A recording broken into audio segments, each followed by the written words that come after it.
오늘 우리에게 주시는 하나님의 말씀은 사도행전 16장 16절부터 34절입니다. 사도행전 16장 16절에서 34절입니다.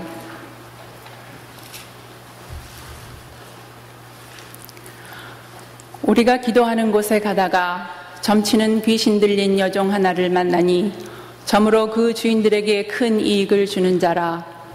그가 바울과 우리를 따라와 소리질러 이르되 이 사람들은 지극히 높은 하나님의 종으로서 구원의 길을 너희에게 전하는 자라 하며 이같이 여러 날을 하는지라. 바울이 심히 괴로워하여 돌이켜 그 귀신에게 이르되 예수 그리스도의 이름으로 내가 네게 명하노니 그에게서 나오라 하니 귀신이 즉시 나오니라.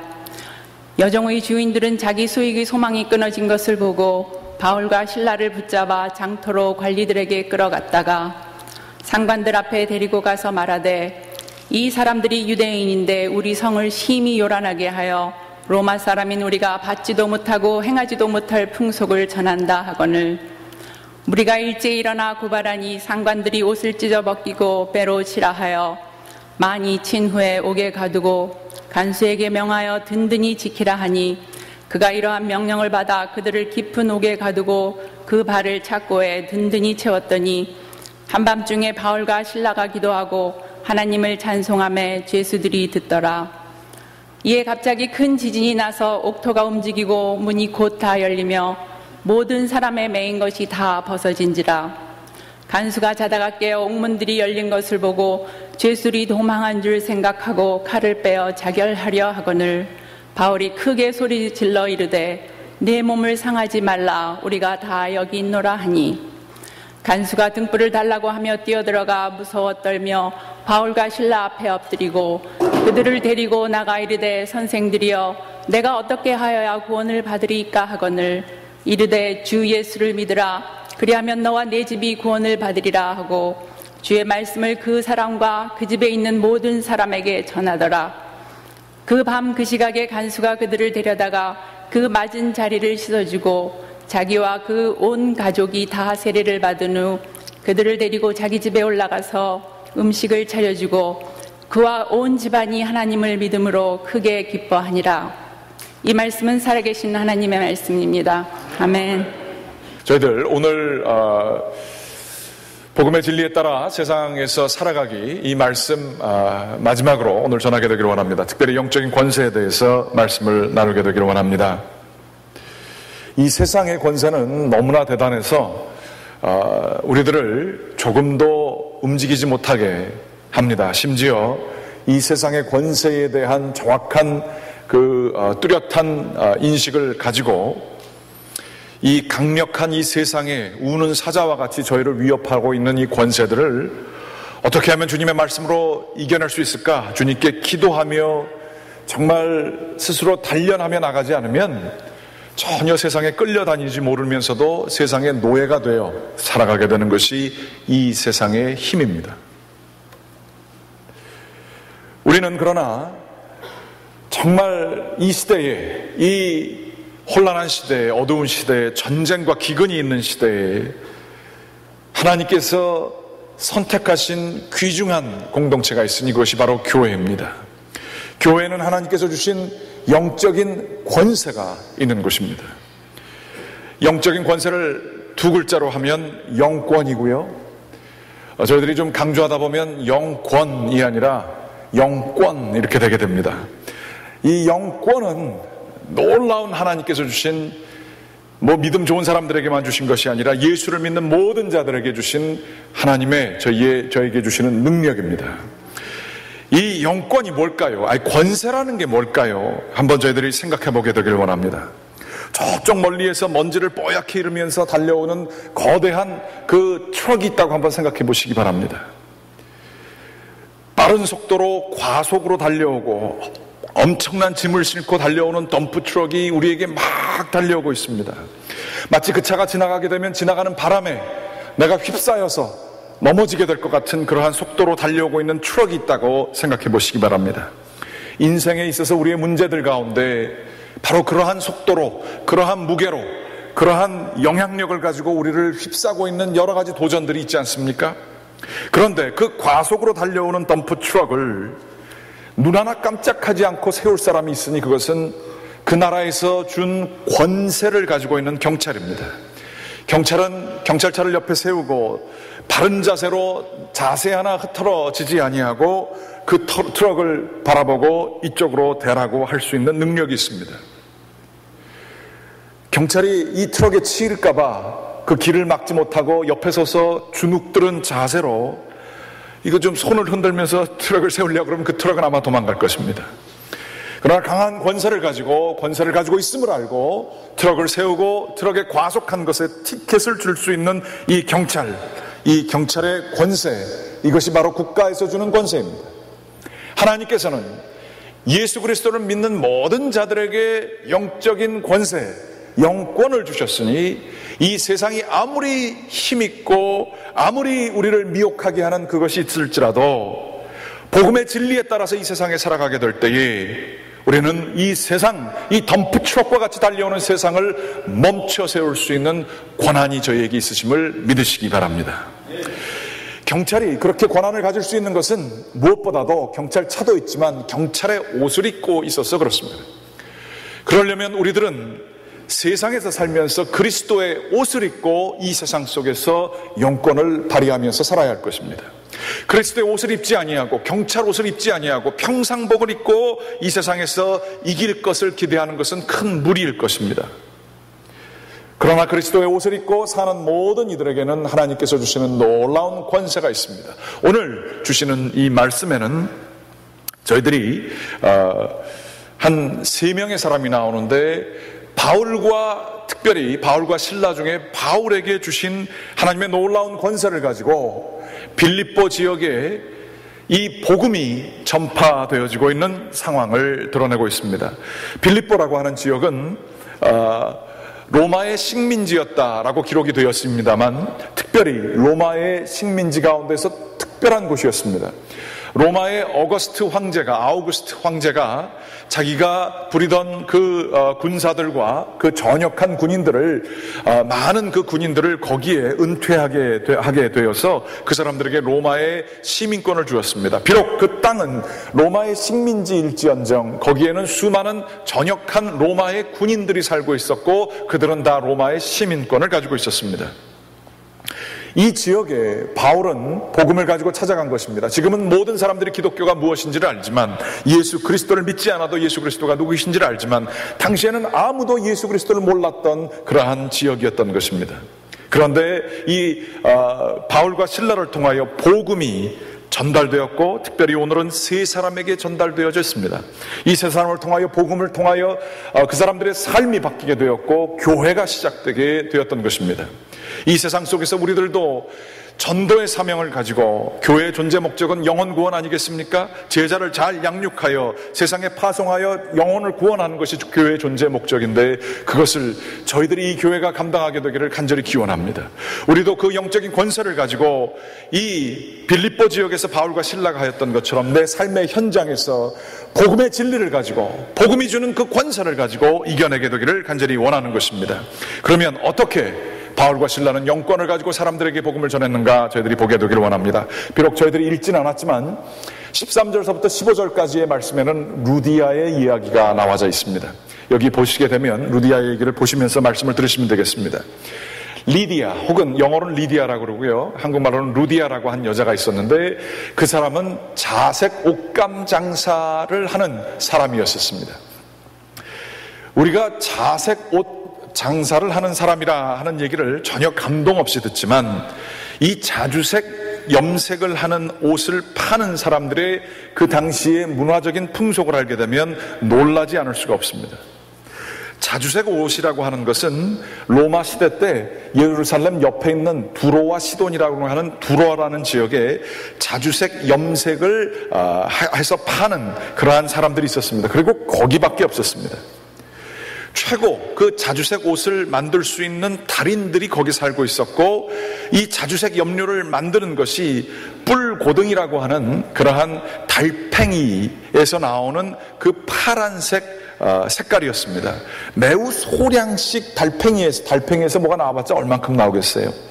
그런데 이것을 얻어서 염색을 해가지고 그 옷을 파는 것이었습니다. 지중해 해변에서 이 두로라고 하는 지역에서만 이것이 났고, 예를 들면 50m의 천을 마련하기 위해서는 10,000마리의 달팽이 뿔을 고동을 잡아서 그것을 염색할 수 있었다고 합니다. 생각해 보십시오. 달팽이를 일반적으로 보기도 쉽지도 않은데 그 달팽이를 잡아다가 그거를 염색해서 50m 천을 만들 수 있다라는 얘기입니다. 그리하여서 이 자주색 옷은 로마의 황제들이 즐겨 있었던 것이고 귀족들 중에서도 최고의 귀족들만이 입을 수 있었던 것입니다. 이 자색 옷은, 그 색깔이라고 하는 것은 정말 사람이 상상할 수 없는 돈이 왔다 갔다 하는 유통을 가능하게 하는 사람이었습니다. 루디아는 바로 그 여인이었습니다. 이 여인은 최고의 돈과 황제들에게 자신의 옷감을 납품할 수 있는 특권을 가졌고 많은 사람들의 존경을 받았을 것입니다. 이러한 루디아에게 복음이 들어갔던 것입니다. 둘째는 귀신 들린 여정과 그를 중심으로 그 영적인 힘을 가지고 장사를 했던 사람들입니다. 이 빌립보 지역에 귀신 들린 여종, 이 여종이 미래를 바라볼 수 있는, 점칠 수 있는 능력을 가지고 있었는데 이 귀신을 내쫓는 역사가 일어나게 되었던 것입니다. 세 번째로는 감옥에 간수가 있었습니다. 조금 전에도 말씀드렸습니다만 빌립보는 로마의 식민지였지만 이탈리아, 로마의 벗이라고 얘기될 수 있을 만큼 아주 친한 관계를 가지고 있었고 로마 시민으로서 가지고 있는 자긍심들을 거기에서 가지고 있었습니다. 인두세, 사람 머리에 따라서 주는 세와 토지세를 감면받을 수 있었습니다. 로마의 시민권을 가지고 있었기 때문에 여러분이 아시는 것처럼 바울이 로마의 시민권을 가지고 있다, 죄수였는데 로마의 시민권을 가지고 있다 하니까 그 복잡한 상황 속에서도 바울의 목숨을 그 병사들이 지키게 되는 것입니다. 이렇게 로마의 강한 그 권세를 사람들이 의지하고 이 시민권의 권세를 의지했던 거예요. 로마 시민권도 그냥 권이라고 하면 안 되고 아마 로마 시민권 이래야 될 것 같습니다. 이렇게 굉장한 자부심을 가지고 있었던 지역이 빌립보 지역이었습니다. 이 로마의 법과 이 로마의 질서를 유지시키는 경찰 혹은 간수, 이 사람들은 대단한 그 자부심과 자긍심을 가지고 있었고 명예의식이 있었던 것을 볼 수가 있습니다. 이 간수는 나중에 보게 되겠습니다만 바울과 실라 그리고 그 감옥에 갇힌 사람들이 다 감옥에서 풀려난 것을 알고 자신의 명예 때문에 이 로마의 질서를 흐트러 놓았다는 그러한 것 때문에 자결을 하려고 하는, 그냥 질책을 받고 끝나는 게 아니라 자결을 하려고 하고 있는 자존심이 있고 명예심이 있으며 로마의 질서를 존중하는 사람이 바로 이 간수였던 것입니다. 그런데 이 세 사람에게 복음이 들어간 것입니다. 저희들이 기억할 것은 이 세 사람은 서로가 다 다릅니다. 루디아는 아시아 계통의 사람이었고요. 이 귀신 들린 여자는 그리스 사람, 간수는 로마 사람이었던 것 같습니다. 적어도 로마 시민권을 가지고 있었던 것 같습니다. 루디아는 부유층이었고 귀신 들린 여종은 매우 가난한 사람이었으며 간수는 아마 중산층 정도 되는 사람이었을 것입니다. 이렇게 민족과 계급이 다른 이러한 사람들에게 복음이 동일하게 역사를 했는데 그것은 바로 그 세 사람에게 있었던, 그들을 붙잡고 있었던 우상, 그들을 붙잡고 있었던 그 무엇인가 가장 중요한 것이라 생각하는 그 가치관들과 세계관들을 도전하고 그거로부터 해방시키고 예수 그리스도의 영적인 권세로 그들을 순종하게 하는 역사가 이 말씀 속에 나타나고 있는 것입니다. 루디아는 아까도 말씀드렸던 것처럼 굉장한 귀족들을 상대로 하는 아주 부유한 사람이었습니다. 많은 사람들이 황제에게 납품하는 그러한 물품을 만드는 루디아, 이 사람에게 인정을 하고 존경을 했을 것입니다. 그런데 바울과 실라가 말씀을 전합니다. 특별히 여인들에게 말씀을 전하는데 이 말씀 가운데 14절 말씀을 좀 보여주시기 바랍니다. 주님께서 그 마음을 열어 바울의 말을 이 루디아가 따르게 한 것을 볼 수가 있습니다. 이 여인에게 돈이 중요하고 유명 인사들이 중요하고 인정받는 게 중요하고 고위층들이랑 더 많은 고위층들을 아는 것이 자기의 재정을 확보해주는 이러한 사회적인 지도층과 더불어 같이 지내는 것이 기쁨인 이 사람에게 영적으로 뭔가 허한 게 있었습니다. 세상의 모든 것을 가진 것 같은 사람이었겠지만 이 여인에게 하나님의 말씀이 역사를 한 것입니다. 말씀에는 영적인 권세가 있습니다. 하나님의 말씀에는 이 정말로 모든 것을 가진 듯한 이 여인을 변화시킬 수 있는 권세가, 영권이 그 말씀에 있는 것입니다. 아마 우리가 영적인 상상력을 발휘해 본다면 이 여인들에게 아마 여자의 얘기가 전해지지 않았을까 싶습니다. 성경에서 나오는 대표적인 여자 인물 에스더 같은 인물입니다.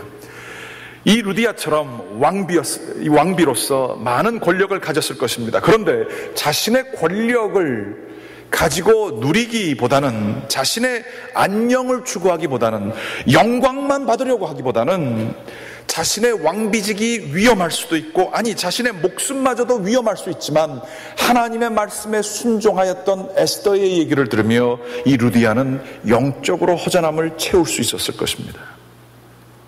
다른 사람들이 다 자기 앞에서 굽신거리지만 정말 참된 권위를 찾고 있었던 이 여인에게 하나님의 권세가 이 여인에게는 마음에 와닿았을 것입니다. 자기가 상상할 수도 없는 이 예수라고 하는 그분이 하나님과 동등하셨지만 동등하진 그러한 권세를 누리려고 하지 아니하시고 세상에 내려오시고 자기를 비우시고 십자가에 못 박히시기까지 순종하셨던 그 뜻은 하나님의 그 뜻을 존중하였고 자기의 모든 것을 내어 버리시사 사람들을 구하고자 하였던 그 고귀한 사명을 보고 이 루디아는 아마 예수 그리스도를 믿고자 하는, 예수 그리스도, 그분이 있으면 이 모든 것들이 아무것도 아니구나 하는 것을 깨닫게 되었을 것입니다. 그분의 마음이 열어졌습니다.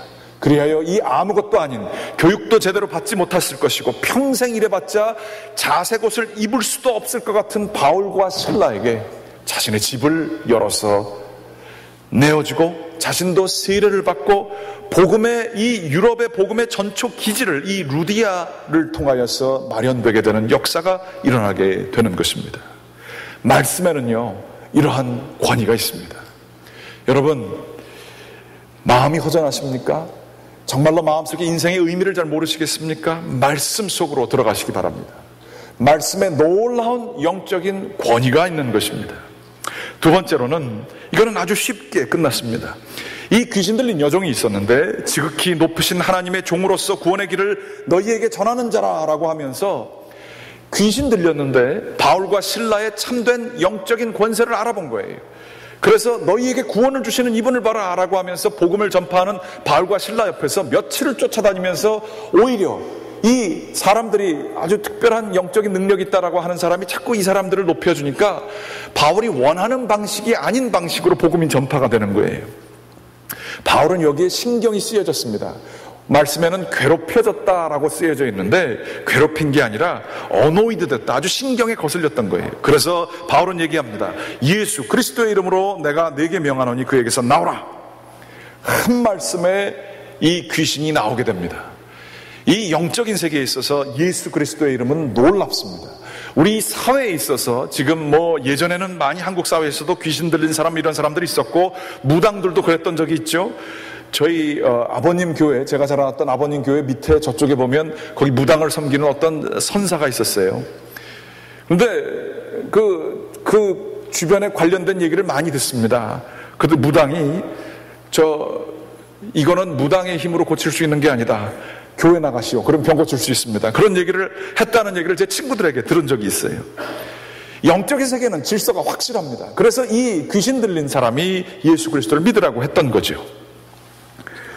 그래서 이렇게 영적인 권세가 영적인 세계에서는 선명하게 드러나는데 이거보다 더 무서운 권세가 있었습니다. 그것은 바로 귀신 들린 여종을 가지고 사업을 했던 사람들입니다.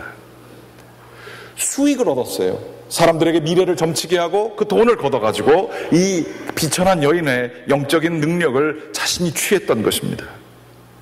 이 사람들이 자기의 수익의 그 소스가 없어진 걸 보고 화가 나서 바울과 실라를 성을 요란하게 한다고 해서 공권력에게 고발하게 되고, 공권력은 바울과 실라를 매를 심하게 쳤다라고 쓰여져 있습니다. 매를 심하게 쳐서 감옥에 갇히게 되는 것입니다. 놀랍죠? 귀신은 바울과 실라를 감옥에 가두지 못했습니다. 그러나 수익을 잃어버린 돈의 권력으로 바울과 실라를 감옥에 갇혔던 것을 볼 수 있습니다. 그거 아십니까?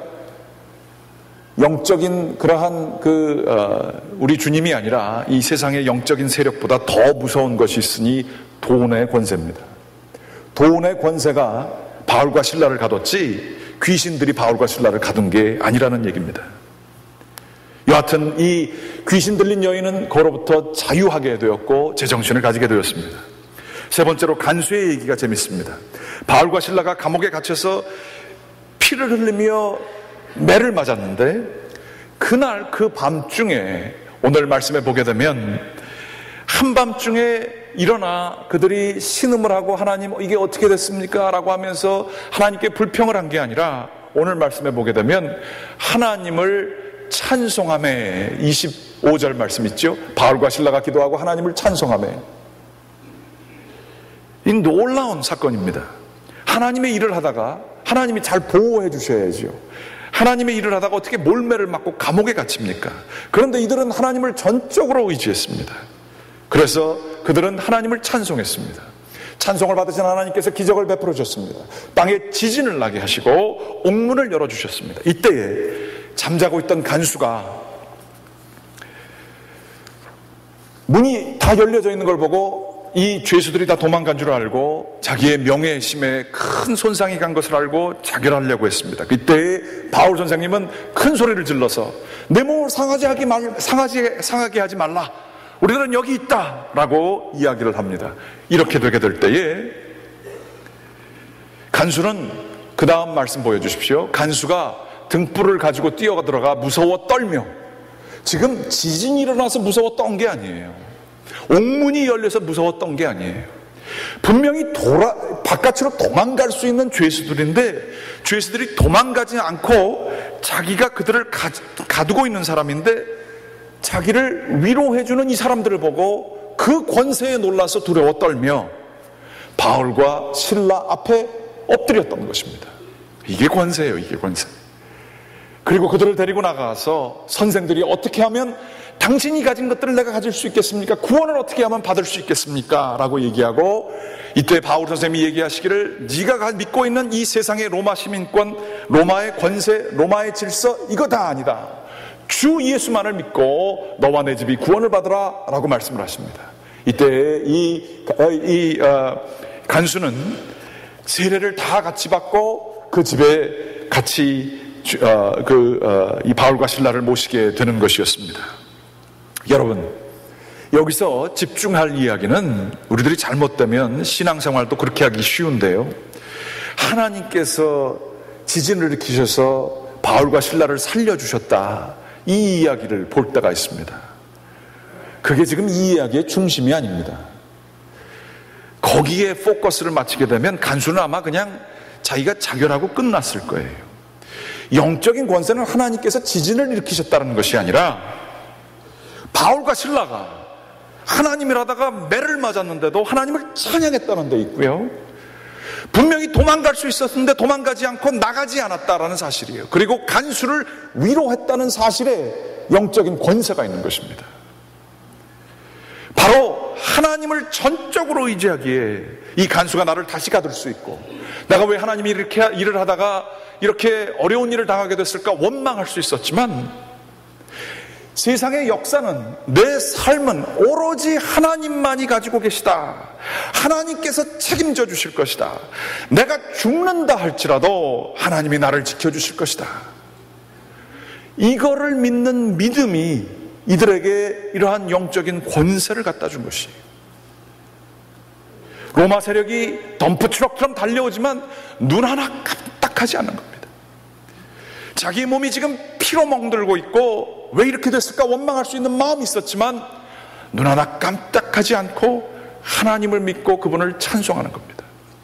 도망갈 수 있는 충분한 자유가 주어졌지만 그 간수를 생각해서 나가지 않는 거예요. 오히려 그를 위로해 주는 거예요. 이게 영적인 권세인 것입니다.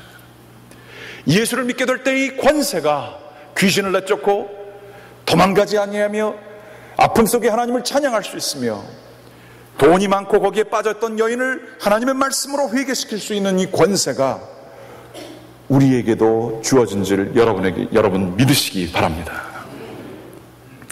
아까도 얘기했지만 현재 우리가 살고 있는 이 세상을 지배하고 있는 이 세상의 문화와 이 세상에 보여지지 아니하는 정사와 권세는 우리를 세상에서 하나님께 불순종하게 하는 권세인데 우리는 이것을 제대로 인식도 못하고 있고 우리는 여기에 완전히 붙들려서 살아갈 때가 많이 있습니다.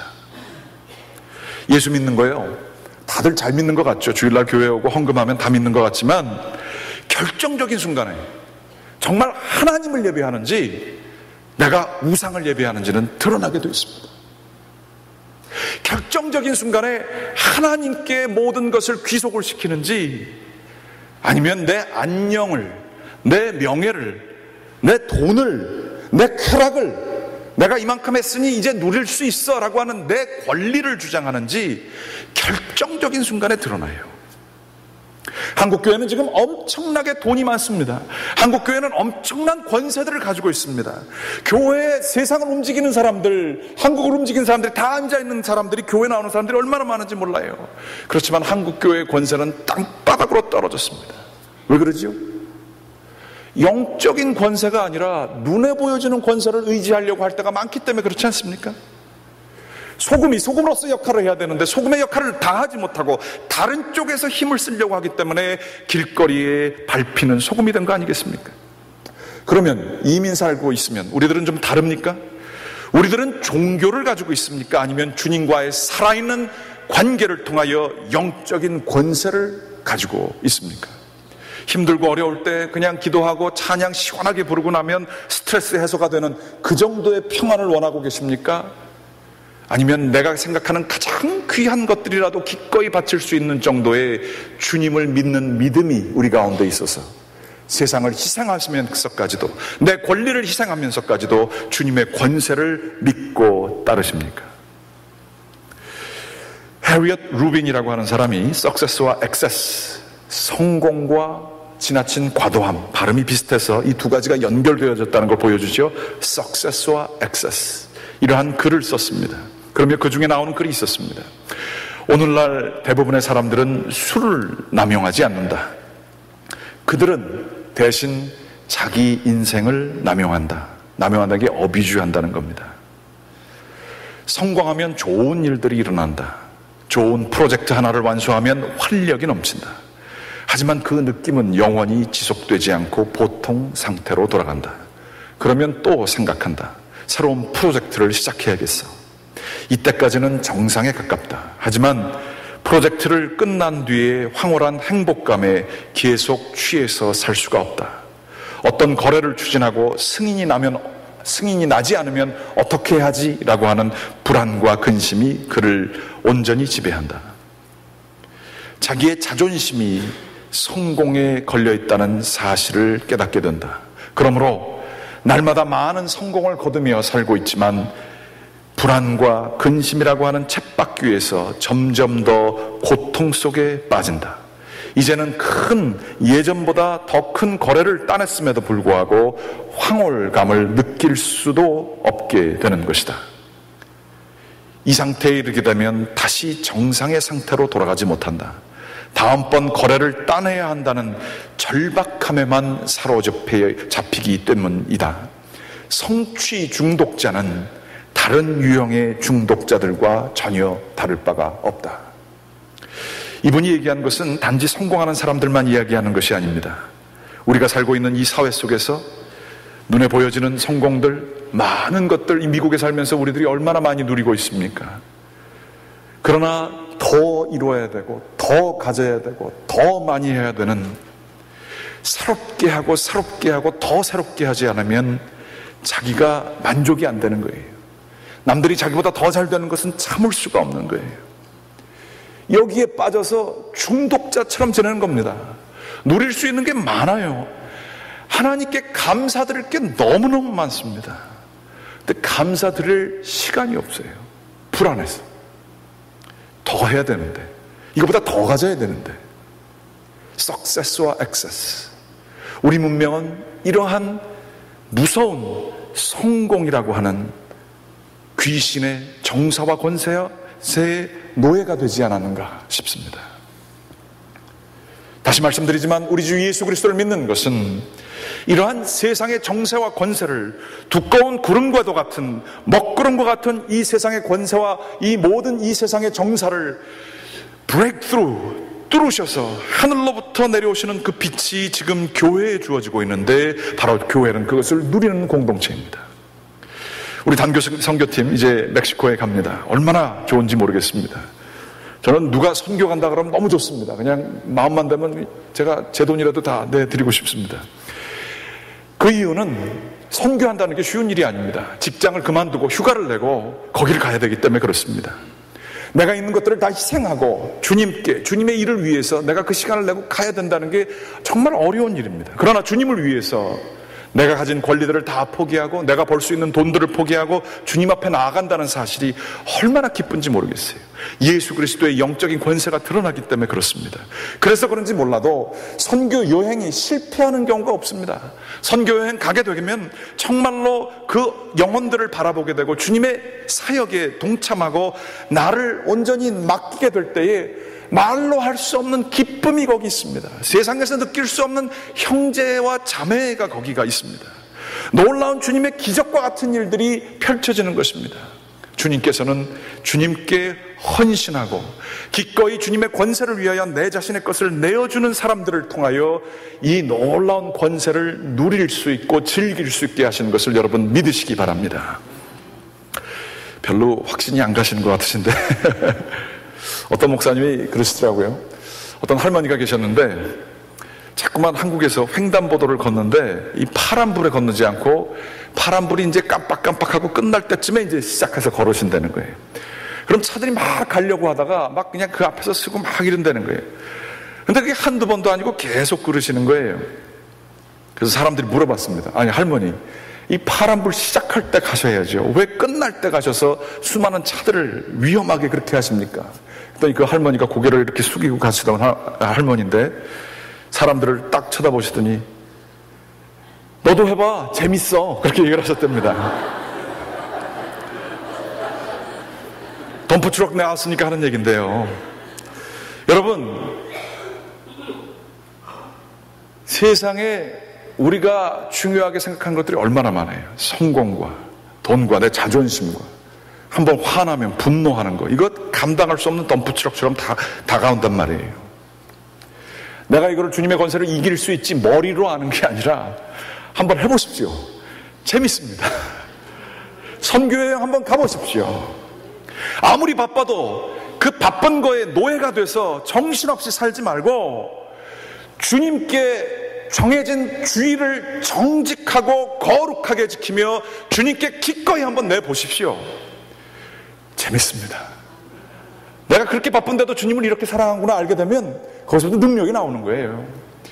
힘들고 돈 문제가 있고 어려운 상황이 있어도 교회가 하나님이 돈이 필요해서가 아니라 내 영적인 삶에 있어서의 질서를 잡기 위해서 경찰처럼 나한테 이 재정적인 압박이 있는 것에 대해서 스탑을 하시고 주님께 헌금하시기 바랍니다. 이게 어려웠을 때 하는 건 더 쉬워요. 많을 때 하는 건 더 어렵습니다. 많으면 쉽게 낼 수 있을 것 같지? 아닙니다. 많기 때문에 그 능력을 더 잘 알아가지고 그걸 내주기가 너무 어렵습니다. 많기 때문에 더 어렵습니다. 내가 즐길 수 있는 권리가 있기 때문에 그걸 내놓기가 더 어렵습니다. 어려울 때 예수 믿는 건 쉬워요. 믿기 때문에, 그 믿을 게 그밖에 없기 때문에. 하지만 많이 가지고 있고 시간이 있고 내가 화낼 수 있는 권세가 있고 내가 누릴 수 있는 것들이 많이 있을 때 그것을 주님 앞에 무릎을 꿇게 하고 루디아처럼 다 내주고 간수처럼 그 놀라운 주님의 권세를 바라보면서 내 것을 다 내려놓게 되게 될 때에 그때가 우리의 삶 속에 천국의 기쁨이 있는 거 아니겠습니까? 아브라함의 얘기를 잘 아실 것입니다. 이삭을 얼마나 사랑했겠어요. 100년을 기다렸어요. 남들은 20대에 낳는 아기를 100년을 기다렸어요. 하나님이 살아계신지는 알지만 그렇게 기다렸습니다. 특별히 하나님께서 약속하신 약속의 열매, 이 자손을 통해, 이삭을 통해 하늘의 별만큼 바다의 모래만큼 정말로 자손들이 이제 꿈이 이루어지겠구나 싶은 그냥 자식이 아니라 기다렸던 자식, 꿈을 이룰 자식이에요. 그런데 하나님은 바로 그 아이를 제단 위에 바치라는 거예요. 왜 그랬을까요? 하나님이 심술이 많아서요? 그렇지 않습니다. 이삭이 우상이 될 수 있음을 잘 아셨어요. 여러분의 우상은 뭡니까? 돈이십니까? 혹은 가정이십니까? 사람들에게 인정받는 겁니까? 내가 이만큼 했으니 당연히 이렇게 누리는 건 당연하다라고 하는 그 마음 혹시 잊히지 않으십니까?